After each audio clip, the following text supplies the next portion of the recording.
Kajala Meglaya Hakashipotri Urisa Arja Arpo Hadukapor Arbajiminski, Kaladon Chispa San Pundrimut Kibiotamayu COVID-19, Chispa Saupu Armut Kiblakotno, but IWEI IBA-KHLAD. Co-office with DHS Kapintip Benakini Chispa San Pundrimut Kibiotamai Mendakasni, Prapulangut Kidena East Khasi District, Hakabalaipongut Kideki Highness Contact, Langut Kinong Tray Katar Kakoikakia, Armut Kibiyo Ekajingpang Kabayasri Mikajingpang Byonkle, Langut Kibuan Pina Barjala, Armut Nabara Pathar Cluster, IWEI na Bishnupur, IWEI na Demsenyong, IWEI na Golfling, Karwengut na Jayao, Saungut na Laban, Saungut na Lomauba, IWEI na Madan Riting, Armut na Maukar, IWEI na Maulai Nongmali, Armut na Maulai Umjayur, IWEI na Maupat,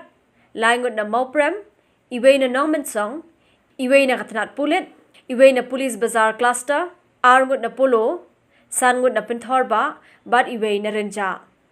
Lai Puengut Kidei na Riboy District, Hakabalai Pongut Kidei Highness Contact, but IWEI Buan Pina Barjala. Kat Prangut na West Giant Hills District, Hakbakanyongut Kidei Highness Contact, but IWEI Ibates Nakabantaka Screening.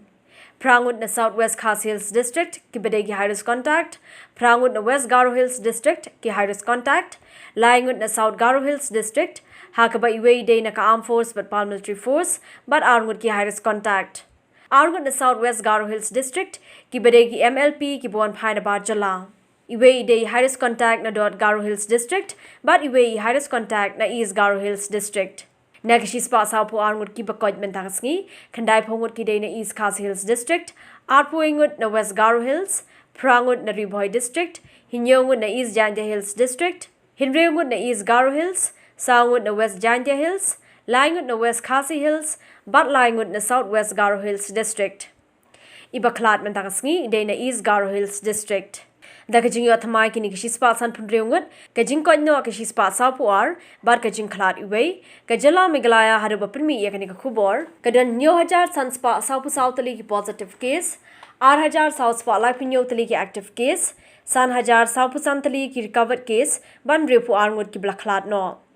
Nakini ki 8000 sa spa lai pinyo tali ki active case ka East Khasi Hills District ran 6000 nyo spa arpu artali hakabalai pulangut ki ka armed force but paramilitary force but 6000 real spa prap kandangut ki real paidba ka West Khasi Hills District ran southly ki active case Southwest Khasi Hills lai poi ribhoi lai spa arpo hakaba sapu prangut ki ka armed force but paramilitary force but aspa nyopu arngut ki real paidba ka West Giant Hills District ran sanpu pratali ki active case East Giant Hills lai poi West Garo Hills Shispa and Ripaway, Hakabalai Pinyongut Kirinaka Armed Force but Paramilitary Force, but Shispa Arpasangut Kiriu Paidba. Ka Southwest Garo Hills District and Laipu Pratali active case, South Garo Hills Laipusau, Hakaba IWEI Denaka Armed Force but Paramilitary Force, but Laipu Langut Kiriu Paidba. Ka East Garo Hills District and Khat Artali active case, but Ka North Garo Hills Arpun active case.